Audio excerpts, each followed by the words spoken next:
Shalom. Pada kesempatan ini saya ingin menyampaikan satu topik yang menarik untuk kita pelajari, yaitu mengapa sebutan Bapa, Anak, dan Roh Kudus itu ada.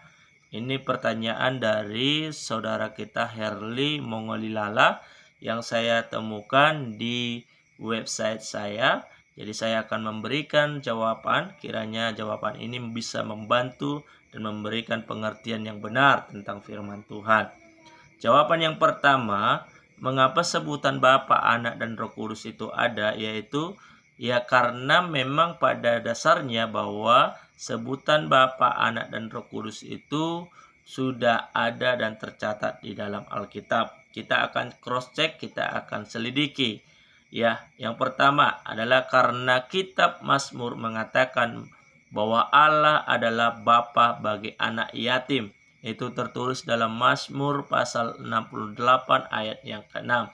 Jadi ada disebutkan di sana istilah Bapa. Jadi dalam perjanjian lama tentang kata Bapa itu sudah ada.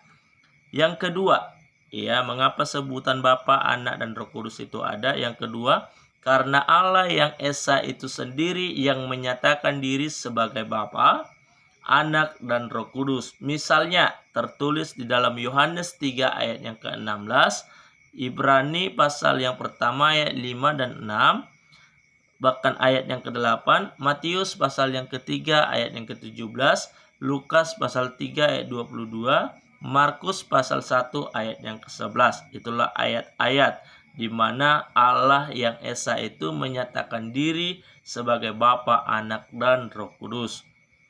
Nah, lalu selanjutnya dikatakan bahwa Mazmur 2 ayat yang ke-7 memperkenalkan tentang anak yang dinyatakan dalam Matius 3 ayat 17 dikatakan Yesus sebagai anak Allah. Itu juga tercatat di dalam Ibrani pasal yang pertama ayat yang ke-5 sampai dengan ayat yang ke-6. Jadi di kitab Mazmur juga memperkenalkan tentang anak, dan anak ini ditujukan itu kepada Yesus itu sendiri. Terus selanjutnya di sana juga dijelaskan bahwa Roh Allah yakni Roh Kudus menyatakan diri seperti burung merpati. Itu di sana juga dijelaskan dalam Injil Matius pasal 3 ayat yang ke-16 seperti itu. Nah, selanjutnya bahwa istilah Bapa itu di surga Bapa di surga mengakui Yesus Kristus sebagai anaknya dengan cara bersuara.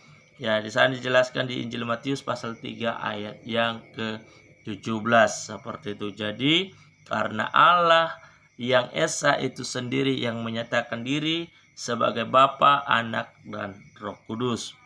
Lalu selanjutnya, mengapa sebutan Bapa, Anak, dan Roh Kudus itu ada? Selanjutnya adalah karena Nabi Yesaya pun menyebutkan dan mencatat tentang kelahiran Yesus sebagai anak manusia. Tercatat di dalam Yesaya pasal 9 ayat yang ke-5 sampai 6 dihubungkan dengan Lukas pasal pertama ayat 32 sampai 33. Jadi Nabi Yesaya pun telah menyebutkan dan mencatat tentang kelahiran Yesus sebagai anak, yaitu anak manusia itu sendiri. Lalu selanjutnya jawabannya mengapa sebutan Bapa, Anak, dan Roh Kudus itu ada?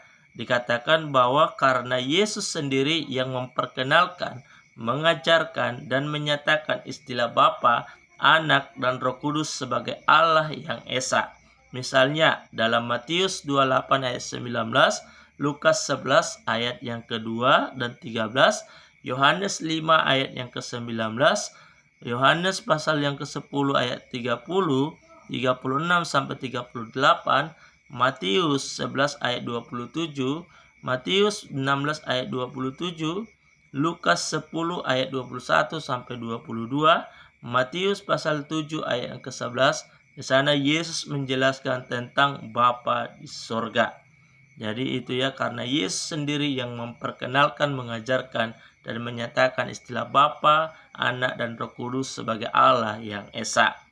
Lalu selanjutnya mengapa istilah Bapa, Anak, dan Roh Kudus itu ada? Karena para rasul telah mengajarkan tentang Allah yang Esa dinyatakan dalam nama Bapa, Anak, dan Roh Kudus. Misalnya Rasul Yohanes menerima firman Allah bahwa Yesus dikatakan anak tunggal dan dibicarakan juga tentang Bapa di sana. Tertulis dalam Injil Yohanes pasal yang pertama ayat 14 dan ayat yang ke-18. Jadi jelas bahwa istilah Bapa, mengapa sebutan Bapa, Anak dan Roh Kudus itu ada, karena sudah tercatat di dalam Alkitab. Demikian jawabannya, kiranya Tuhan Yesus memberkati. Shalom.